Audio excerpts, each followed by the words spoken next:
Renungan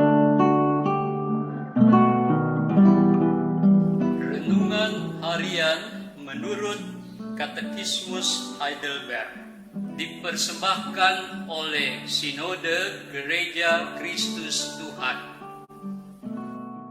Pertanyaan ke-53. Apa yang Anda percayai tentang Roh Kudus? Pertama, bersama dengan Bapa dan Anak, Ia adalah Allah yang kekal. Bandingkan Kejadian pasal 1 ayat 1 dan 2, Matius 28 ayat 19, dan Kisah Para Rasul 5 ayat 3 dan 4. Hari ke-135. Saudara, Roh Kudus adalah pribadi ketiga dari Allah Tritunggal. Sebagai salah satu pribadi dari Allah Tritunggal, Roh Kudus memiliki karakteristik yang sama dengan kedua pribadi lainnya, yaitu Allah Bapa dan Allah Anak. Allah Roh Kudus memiliki kedudukan yang sama dengan Allah Bapa dan Allah Anak. Dia mempunyai kedaulatan yang sama dengan Allah Bapa dan Allah Anak.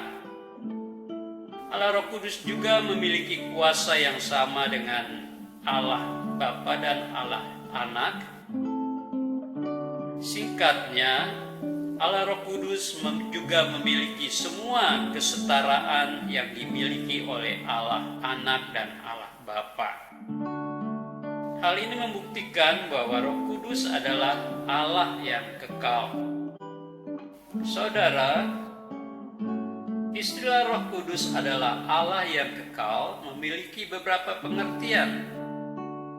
Pertama, kata kekal berarti tanpa titik awal. Jadi kalau Roh Kudus disebut sebagai Allah yang kekal, artinya bahwa keberadaan Roh Kudus tidak diciptakan sebagai dua pribadi yang berbeda dalam Allah Tritunggal. Roh Kudus sudah ada bersama-sama dengan Allah Bapa dan Allah Anak sebelum dunia dijadikan. Bahkan Roh Kudus bersama-sama dengan Allah Bapa dan Allah Anak terlibat aktif dalam penciptaan dunia dengan segala isinya.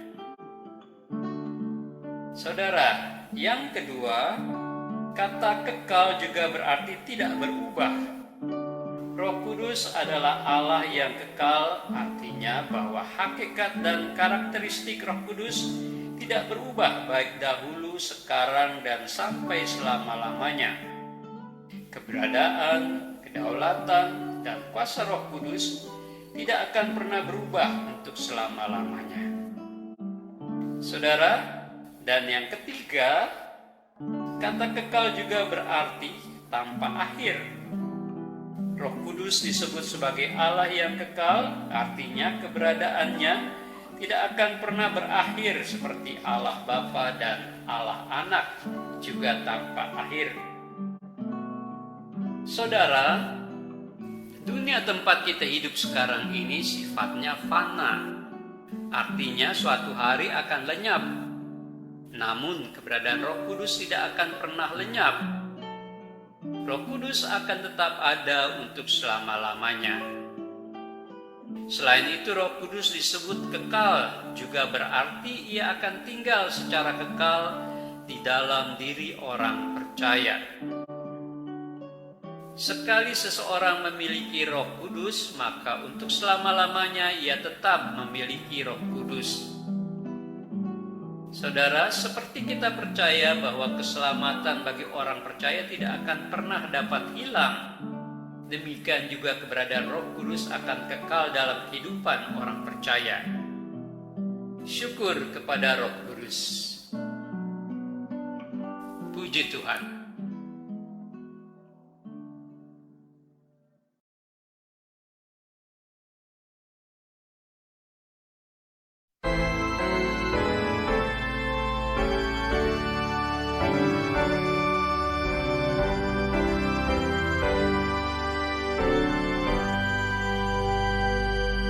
Come, Holy Spirit, I need you.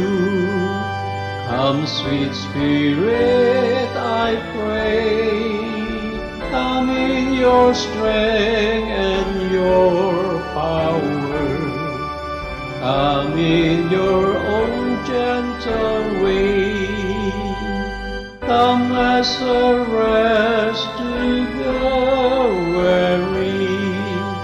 Come as a balm to the shore. Come, Lord, as strength to my weakness. Fill me with joy evermore. Come, Holy Spirit, I need you. Come, sweet Spirit, I pray. Come in your strength and your power. Come in your own gentle way. I'm like a spring in the desert. Come to the withered soul. Lord, at your sweet healing power, touch me and make me whole. Come, Holy Spirit, I need you. Come, sweet Spirit, I pray. Come in your strength and your power.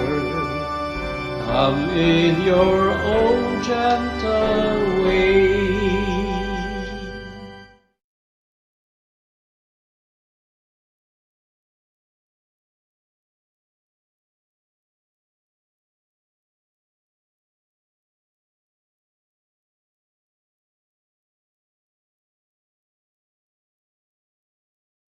Come in your strength and your power.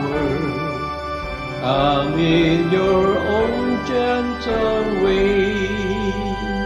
Come as a rest to the weary. Come as a balm to the shore. Come, Lord, as strength to my weakness. Fill me with joy evermore. Come, Holy Spirit, I need you. Come, sweet Spirit, I pray. Come in your strength and your power. Come in your own gentle way. I'm like a spring in the desert. Come to the withered soul. Lord, at your sweet healing power, touch me and make me whole. Come, Holy Spirit, I need you. Come, sweet Spirit, I pray. Come in your strength and your power. Come in your own gentle way.